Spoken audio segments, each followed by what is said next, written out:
어제 열린 한일 정상회담, 정치부 안병수 기자와 조금 더 이야기 나눠보겠습니다. 안 기자, 어제 양국 정상이 회담 후에 만찬을 이어갔는데 조금 특별했다면서요. 분위기 어땠습니까?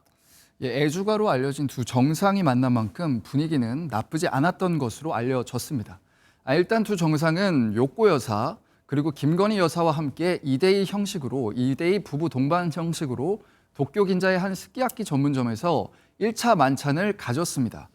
그리고 나서 여기서 도보로 4분 정도 떨어진 128년 된 오므라이스 전문 노포 렌카테이로 자리를 옮겨 대화를 이어갔습니다.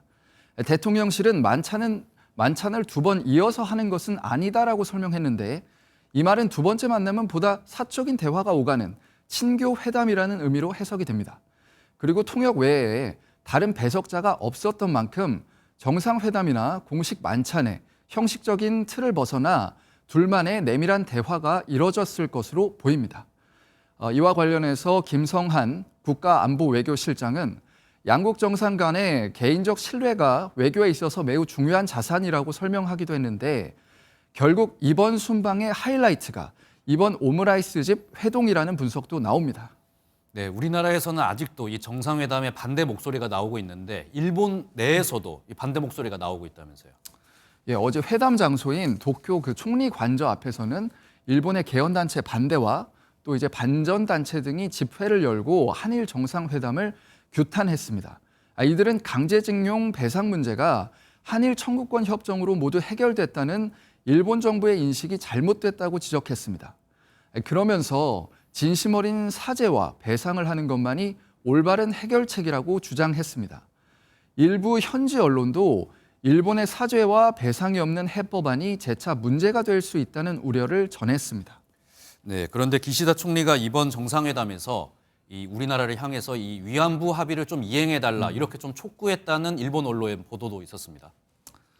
그 교도통신은 기시다 총리가 한일 정상회담에서 2015년 12월 한일 위안부 합의의 착실한 이행을 요청했다고 보도했습니다. 박근혜 정부가 위안부 문제를 최종적이고 또 불가역적으로 해결하겠다고 약속한 합의인데 정부 차원에서 위안부 문제에 대한 언급이 향후 어려워질 수도 있습니다.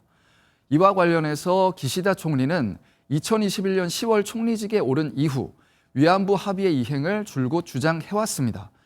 그리고 일본 후쿠시마산 수산물 수입 규제 완화와 독도 문제도 정상회담에서 거론된 것으로 전해졌습니다.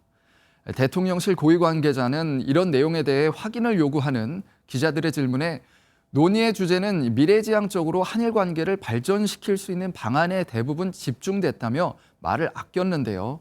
하지만 독도 문제는 전혀 거론되지 않았다며 일본 언론 보도를 강력하게 부인했습니다. 네, 지금 이런저런 논란도 많지만 외교적 성과도 좀 눈에 보이는 것 같습니다. 일본이 올해 이제 5월에 열리는 그 G7 정상회담 때 그때 우리나라를 대통령을 좀 초청하겠다 이런 이야기도 들리던데요. NHK는 일본 정부가 오는 5월 G7 히로시마 정상회담에 한국을 초청할 것이라고 보도했습니다. 경색됐던 한일 관계 회복을 가속화하겠다는 일본 정부의 의지가 반영된 것으로 일각에서는 분석을 하고 있는데요. 또 이 밖에 외교, 또 경제 당국 간 전략 대화가 복원되고 양국 NSC 차원의 경제 안보 대화 출범을 통한 북핵 대응 공조도 공고해질 것으로 보입니다.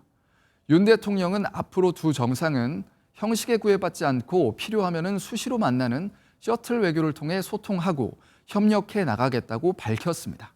네, 오늘은 여기까지 듣겠습니다. 정치부 안병수 기자였습니다.